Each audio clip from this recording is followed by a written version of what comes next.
Just in price to sell is this great looking turnkey driver 1969 Chevy Camaro, done in a Hugger orange with black bucket seat interior. It's riding on a set of 7-inch rally wheels with BFG raised white letter tires. Tires are in great shape. It's got a great running 354 barrel with an SS grill. The grill's in great shape. Well, I shouldn't say that. It's got a crack here in the grill. It's been fixed before. The main center part's in real good shape. It does have a crack down here. Front bumper looks to be original. It's got a few little scratches, stuff like that. But for a driver, it looks good. Bottom side of the hood's been painted, and so is the bottom side of the trunk lid, but it looks like it wasn't cleared. They cleared the exterior, but bottom of the hood, trunk lid, and jams just are a little duller. Does have headers. It's got a 350 with an Edelbrock intake. It's got an Edelbrock carburetor, and the motor runs great. Original paint code on this car was 5959. It was an X44 code car. It's got chrome valve covers. It's got a newer battery, and the engine runs absolutely excellent.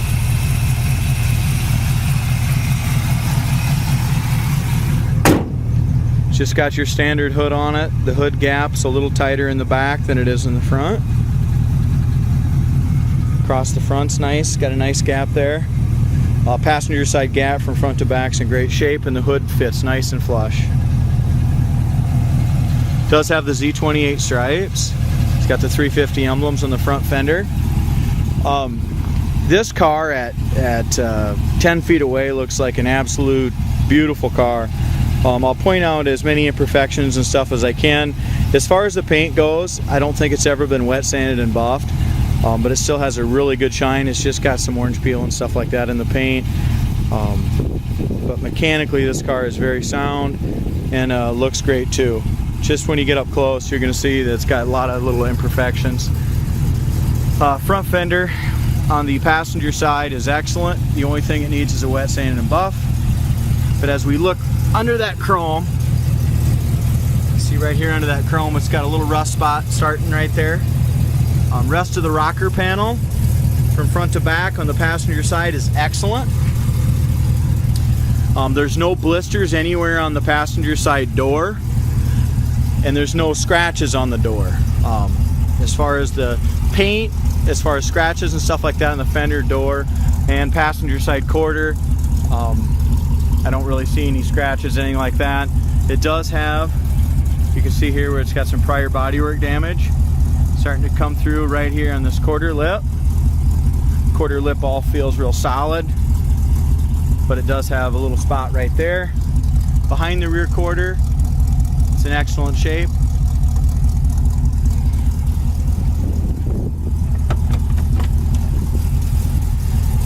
One of the worst parts in the car, as far as I can see, is on this corner of this door. Now on the outside of the door, I don't know if it's had a skin on the outside or what, but there's not a blister at all on the outside of the door, but it does have some rust through here on the inside corner. Door panel on the passenger side is in excellent shape. Armrest is original and good. Door jamb, there's no rust anywhere in the door jamb area. That's all super solid. Seats are perfect. It does have the deluxe interior, so it's got the inserts, and the seats in front and back are absolutely perfect. Dash pad is perfect as well, except for someone had put some aftermarket gauges, SunPro gauges in the dash pad. They all work, except for the volt gauge, but the temperature and the oil pressure gauge work. Carpet's in good shape, and it's got a Hurst shifter in it. Headliner is nice, but it is wrinkly in the very back. The dome light works, and it's got some 6x9s in the back shelf. But as we look at the rear door panels, rear seats, interior's in great shape. Seat backs are in great shape. Another thing that needs to be adjusted when we get back, this door striker could be sucked in a little bit, and I'm sure that gap would be a lot better on that door. It doesn't, it's not closing in all the way. Rear valance is good. It's got a rear spoiler, stripes. Like I said, it's a fantastic looking car. It just has some imperfections, you know, if you look up close. The paint's a little, I'm gonna say just a little dry. Like I said, it needs an orange peel, or it's got a little orange peel and a little dry there. As we look up and down the driver's side as well, it's just a nice straight old car. Rear quarter, it's got a little spot right behind the rear wheel. Over the wheel well looks real good on this side. It's got another little paint crack right here.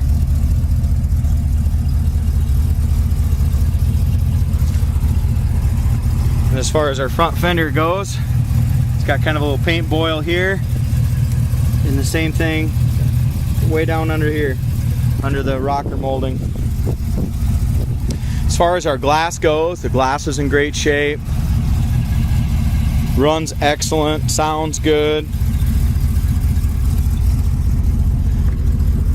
A Camaro like this, in my opinion, is just super hard to find. Something that's not 30, 40,000. It's not all restored, but it's just a great looking driver. At 10 feet, you can't tell the difference. And it runs excellent, mechanically sound, with a nice interior. It's just a hard car to find, in my opinion, in that 20,000 range. The horn works. It's got a little SunPro tachometer, and that works. Speedometer works, and it's got 49,819 miles showing on the odometer. Fuel gauge works. It's got a Kenwood AM/FM radio. That works good.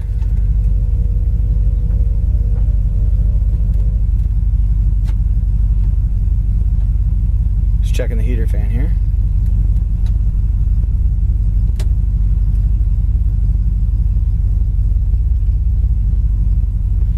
I don't think the heater fan's working.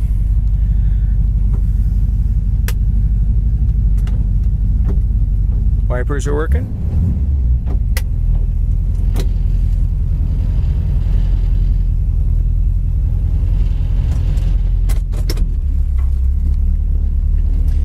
Like I said earlier, the kick panels, door panels, seats, everything's in great shape. It's got a nice Hurst shifter.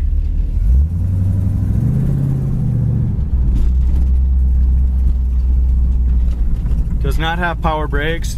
Brakes got a full pedal, stops great.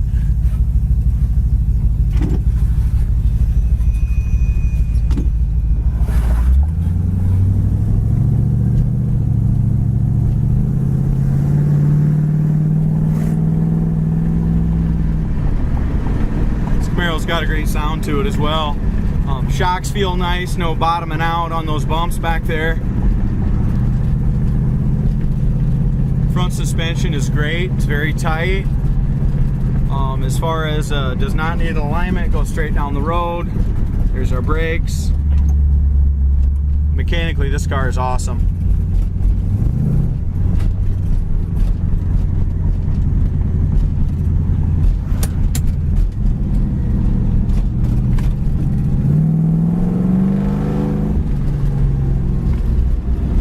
Just gonna drop it down in first and go through the gears for you.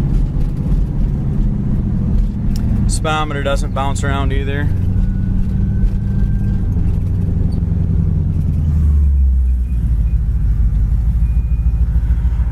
After it's warmed up, it's carrying about 40 pounds oil pressure.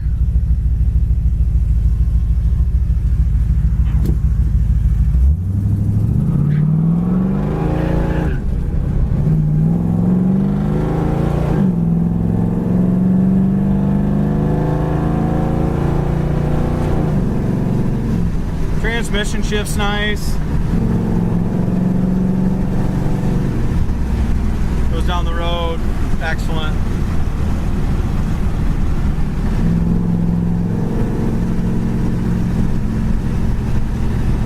Really a nice running driving Camaro.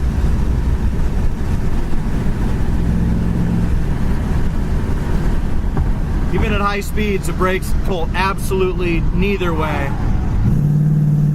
The only thing mechanically I see that the car needs, I don't think the kick down on the transmission's hooked up. But as far as going first, second, third, it's got plenty of power. It's just the kick down's not hooked up to get your passing. You know, drop it down to second.